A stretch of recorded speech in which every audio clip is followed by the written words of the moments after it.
सरफरोशी की तमन्ना अब हमारे दिल में है, देखना है जोर कितना बाजुए कातिल में है।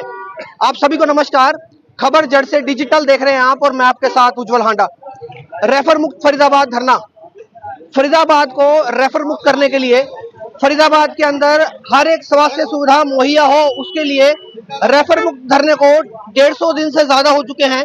और आपको बताएं, अब 150 दिन पूरे होने के बावजूद 6 से 7 हफ्ते से लगातार मशाल यात्रा निकाली जा रही है।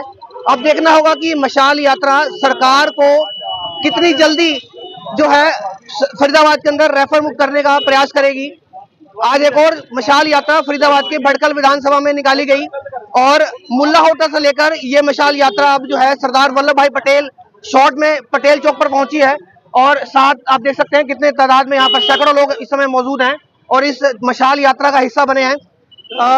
चोपड़ा जी, एक और मशाल यात्रा भड़कल विधानसभा के अंदर, क्या लग रहा है कि मशाल यात्रा 6ठी से 7वीं मशाल यात्रा है, क्या लग रहा है आपको कि सरकार कितना चेत रही है इससे? देखिए, सरकार ने जो घोषणाएं की है, जब तक जमीन पे नहीं उतरेंगी और जरूरत के हिसाब से काम नहीं होगा फरीदाबाद की, तब तक ये धरना प्रदर्शन ऐसे ही और संघर्ष जारी रहेगा।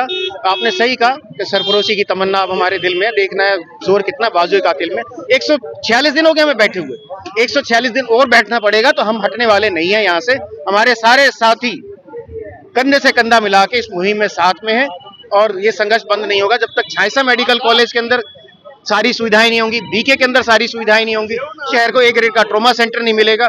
और जो इन्होंने बल्लभगढ़ में घोषणा की है, बल्लभगढ़ में 200 बेड का सिविल अस्पताल बनेगा, हम उसका स्वागत करते हैं, परंतु उस पर जमीन पे काम भी शुरू करें। ये घोषणा से इलाज नहीं मिलता, लोगों की जान नहीं बचती। अखबार में छपवाने से यहाँ डॉक्टर पैदा नहीं हो जाएंगे। तो आपको पहले डॉक्टर दीजिए। सुपर स्पेशलिस्ट का जो कैडर का अभाव है, गैस्ट्रो का नहीं है, स्पाइन का नहीं है, वेनोलॉजिस्ट नहीं है, न्यूरोलॉजिस्ट नहीं है, न्यूरोसाइकेट्रिस्ट नहीं है, तो तमाम तरह के सुपर स्पेशलिस्ट डॉक्टर वो नहीं है। कीमो यहाँ नहीं होती। अब ये कह रहे हैं 10 बेड का कीमो केयर बनाएंगे, 10 बेड का प्राइवेट बेड बनाएंगे। अरे भैया, नई बिल्डिंग तो बनाओ, किसमें बनाते रहोगे? अब इसी में अलाट सेट करते रहेंगे। अभी तो अनाउंसमेंट खेल रही है, थोड़ा बहुत जमीन पे काम भी शुरू किया है, परंतु यहाँ पे आप ये समझिए कितना ज्यादा वर्कलोड है, डॉक्टर्स पर कितना दबाव है, इतने पेशेंट्स आते हैं, सारे एसी खराब हैं, कई बार तो मरीज वहां बेहोश हो जाते हैं गर्मी की वजह से। तो सरकार बिल्कुल नहीं सुन रही। वाटर कूलर खराब है, आप ना दवाई दे सकते, ना डॉक्टर दे सकते, ना पीने का पानी दे सकते हैं, तो इससे बड़ी दुर्दशा हो ही नहीं सकती। सरकार को चेत जाना चाहिए और यहाँ के अधिकारियों को कसना चाहिए इन्हें। ये छोटे छोटे काम भी नहीं करा सकते। चलो डॉक्टर सरकार देगी, दवाइयां सरकार देगी, या वाटर कूलर सरकार ठीक करेगी? ये नहीं करवाएंगे। एसी कौन ठीक कराएगा? व्यवस्था कौन बदलेगा? ये दलालों पे लगाम कौन लगाएगा? ये सारे अधिकारियों को भी काम करना चाहिए जमीन के ऊपर, ताकि जनता को राहत मिले। और वास्तव में जो सरकार की नीति, जो सरकार बोलती है, सर्जन हिताय सर्जन सुखाय, सबका साथ सबका विकास, तभी जमीन पे उतरेगा जब ये सारी चीजें बदली जाएंगी, व्यवस्था बदली जाएगी। देखिए, ये जो मशाल यात्रा है, ये मशाल यात्रा लोगों के लिए है, ये मशाल यात्रा सरकार के लिए है। लोगों के लिए इसलिए क्योंकि जिस तादाद में लोगों का साथ इस मशाल यात्रा को, इस धरने को मिलना चाहिए, उस तादाद में मिल नहीं रहा है। और अगर ये तादाद बढ़ती है तो सरकार द्वारा जो कार्य अभी तक नहीं किए गए हैं, वो जल्दी से जल्दी वो कार्य किए जा सकते हैं। और सरकार द्वारा ये मशाल यात्रा सरकार के लिए इसलिए क्योंकि जब तक सरकार को चेताने के लिए मशाल यात्रा है। देखिए, मैंने बताया आपको कि जो मशाल यात्रा है भड़कल विधानसभा से मोडला होटल से सरदार वल्लभ भाई पटेल चौक तक निकली है, और मुख्य चेहरा ये युवक है जिन्होंने इस मशाल यात्रा को, स्पेशली इस वाली मशाल यात्रा को इस क्षेत्र में ज्यादा सहयोग दिया। क्या नाम है आपका? मेरा नाम सुनील कंडेरा है जी। हाँ जी। सुनील जी, क्या कहेंगे? 150 दिन लगभग हो चुके हैं। और 150 दिन हो गए हैं। मैं सबसे पहले तो ये कहना चाहूंगा कि जो हमारे नुमाइंदे हैं, जिनको हमने चुन के भेजा, उनको शर्म आनी चाहिए कि 150 दिन से ऊपर आंदोलन हो गया है। वो लोग ना तो विधानसभा में उनकी आवाज निकल रही है, ना सड़कों पे आवाज निकल रही है, ना वो समाज के बीच में आके अपनी बात को रख पा रहे हैं। मैं उनसे ये कहना चाहूंगा, अगर आपके अंदर थोड़ी सी भी नैतिकता है तो जो हमारा धरना चल रहा है बीके में, वहां आए, उनका स्वागत है, और वो आकर बताए कि कमजोरी कहाँ पर है, दिक्कत कहाँ पर है, सरकार को परेशानी कहाँ आ रही है। मनोज जी, आपने एक बात कही कि जो सरकार के जनसेवक, जो जनता ने बना के आगे भेजे हैं, उनको शर्म नहीं आ रही है। और ये जो धरना है 150 दिन से भड़कल विधानसभा में चल रहा है, खास तौर पर भड़कल का विधायक इसमें शामिल नहीं हुआ है अभी तक। उसने आकर इसने पूछा भी नहीं है कि चौधरी जी आपकी डिमांड क्या है, किस डिमांड को लेकर आप बैठे हुए हैं।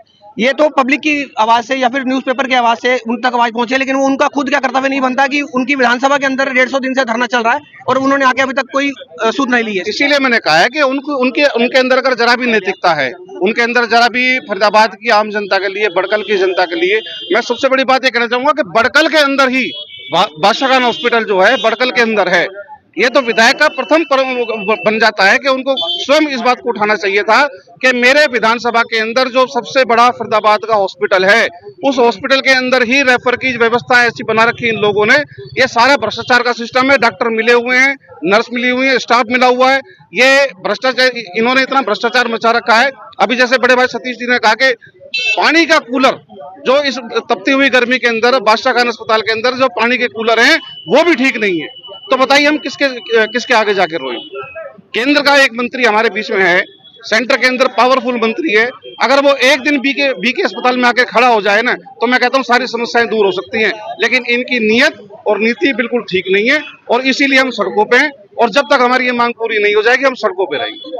लेकिन जैसे ही मैं बताया कि भड़कल विधानसभा का क्षेत्र है और भड़कल विधानसभा के जो विधायक धनेश अदलखा हैं वो अक्सर अपनी बातों में कहते नजर आते हैं कि अगर कोई काम है तो मेरे तक लाइए और मैं वो काम को उसको करूंगा। लेकिन क्या उनको पिछले 150 दिन से चल रहा धरना क्या उनको दिख नहीं रहा है? इसके अलावा आप देखें और भी है कांग्रेसी युवा नेता बलजीत सिंह हमारे साथ हैं। बलजीत जी क्या कहना चाहेंगे? सर, बड़े भाई सतीश चोपड़ा जी आपको बता चुके हैं लगभग सारी चीजें।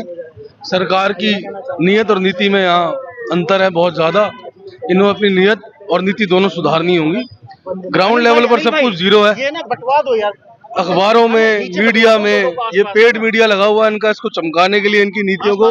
धरातल पर कुछ भी काम नहीं हो पा रहा है। तो बस यही है कि जब तक हमें रेफर मुक्त फरीदाबाद में अस्पताल नहीं मिल जाता, ट्रॉमा सेंटर नहीं मिल जाता, तब तक ये धरना प्रदर्शन यूं ही चलता रहेगा। इस मशाल यात्रा की खूबसूरती ये है कि एक 70 से 80 साल के बुजुर्ग इस मशाल यात्रा का हिस्सा हैं और देख सकते हैं इनके हाथ में लाठी है, उसके बावजूद ये कम से कम 600 से 700 मीटर तक ये मशाल यात्रा का हिस्सा रहे हैं।